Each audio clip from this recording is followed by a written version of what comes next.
Hello everyone, আসসালামু আলাইকুম। আমি ফারিয়া পারভেজ বলছিলাম ঢাকা থেকে। ফারিয়া পারভেজ ইউটিউব চ্যানেলে সবাইকে স্বাগতম। মাস শেষের দিকে বাজার একদমই নাই, খালি হয়ে গেছে ফ্রিজ। এর আগে ভিডিওতে বলেছিলাম। তো আমার হাজব্যান্ডকে বললাম যে কিছু মাছ, অল্প করে মাছ আর দুটো মুরগি নিয়ে আসো। বলে দুদিন পরে ঈদের বাজার করতে হবে, ঈদের পর বাড়িতে চলে যাওয়া হবে, তো দরকার নেই, যা আছে তা দিয়ে করো, বাজার করে শুধু এগুলো বাসি করা দরকার নেই, ঈদের পর ভালো করে বাজার করো।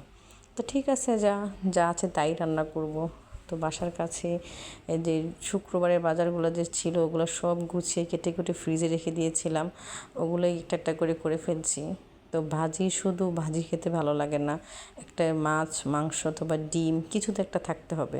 এই জন্য একটু ডিম জুড়ো করে, যেহেতু আমরা 5 জন মানুষ, ওভাবে একটা বেগুন আলু দিয়ে করে ফেললাম একটা রান্না। তারপর লাল শাক করব। লাল শাকটা হয়েছে কি, লাল শাক যখন আনা হয় তখন যদি শুধু এগুলোকে কাঁচা অবস্থায় রেখে দিই ফ্রিজে, অনেকটা কেন যেন পচন ধরে যায়, পরবর্তীতে খাওয়া যায় না। এই জন্য আমি কী করি, আমাদের বাসায় সবসময় যেটা হয়, এনে ভালো করে কেটে ধুয়ে টুয়ে এগুলোকে সিদ্ধ করে, মানে বয়েল করে বয়েল করে একটু লবণ দিয়ে বয়েল করে অথবা শুধু বয়েল করে এগুলো ফ্রিজে রেখে দেই বক্সে করে। যখন রান্না করব তখন আর ইচ্ছে মতো যে একদিন দু তিন দিন যেদিন মনে চায়, এদিন সবজি নেই, ওটা বের করে আমি শাকটা ভেজে নিই, একটু বেশি করে পেঁয়াজ রসুন কাঁচামরিচ দিয়ে একটু ফ্রাই করে নিই, তাতেই হয়ে যায়। মাঝে মাঝে শুকনো মরিচ দিয়ে, মাঝে মাঝে কাঁচামরিচ দিয়ে করি। এখন এই তো সব কিছু দিয়ে এই আলুগুলো কি হয়েছে, পটলও ভাজি করব আমি, পটলের সাথে আলু দেওয়া হয়েছে, আলুর পরিমাণটা বেশি হয়ে গিয়েছিল। এগুলো কাটাকুটি আমার হেল্পিং হ্যান্ড উনি করেছিল, আমি এগুলো বক্সে বক্সে রাখা সব। তো ওখান থেকে এই আলুগুলো উঠিয়ে এটাতে অ্যাড করে দিয়েছি, যাতে পটলে আলুর পরিমাণটা বেশি না হয়ে যায়। এটার পর আমি পটল ভাজিও করব, লাল শাক ভাজিও করব। তারপর পুঁই শাকও রান্না হয়েছিল ওদিন, কিন্তু ওদিন ওটা দেখানো হয়নি ভিডিওতে, কারণ এটা ভিডিওতে অ্যাড করতে গেলে ভিডিওটা অনেক বেশি লং হয়ে যাচ্ছিলো, এই জন্য আমি এটা কেটে দিয়েছি। ইনশাল্লাহ পরবর্তী কোনো ভিডিওতে অ্যাড করে দিব। এই তো রান্না হয়ে যাচ্ছে, নেড়েচেড়ে রান্না করা।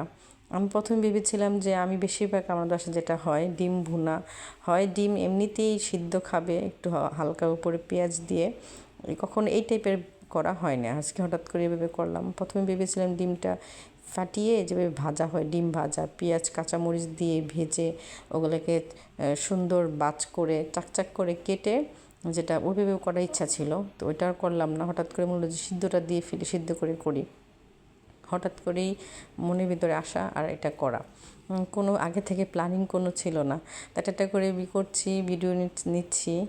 তো ছোট্ট একটা গল্প আপনার সাথে শেয়ার করে ফেলি, আমার ফ্রেন্ডের সাথে রিসেন্টলি ঘটেছে। আমার সংসারের যে মান্থলি যে বাজার খরচটা, ওটা আমার হাজব্যান্ড আমাকে দিয়ে দেয়। এটা আজ থেকে না, প্রায় 2-2.5 বছর হয়ে গেছে আমি আমার কাছে নিয়েছি। যদি কোনো কিছু আমার কেনার দরকার হয়, আমি ওকে টাকা দিই বা ফোন দিয়ে বলি নিয়ে আসো, আসলে আমি টাকা দিয়ে দিই, তার টাকা দিয়ে নিয়ে আসার পর আমি আমার টাকাটা দিয়ে দিই। এমন হয়, এমন কি এটাও হয়েছে, যেহেতু অনেক দিন যাবত আমিই হ্যান্ডেল করছি এই খরচটা। দেখা যাচ্ছে ও মাস শেষ হওয়ার আগেই টাকা শেষ হয়ে গেলো, মাছ যে খরচের টাকাটা, আমি ওর থেকে টাকা ধার নিই যে আমাকে 2,000 টাকা দাও, 5-6 দিন আছে বা 7 দিন রয়ে গেছে টাকা শেষ, তো টাকা দাও তুমি, সামনের মাসে যখন টাকাটা দিবা আমাকে তখন ওখান থেকে কেটে তারপরে বাকি টাকাটা দিও। এই হলো কাহিনী। এখন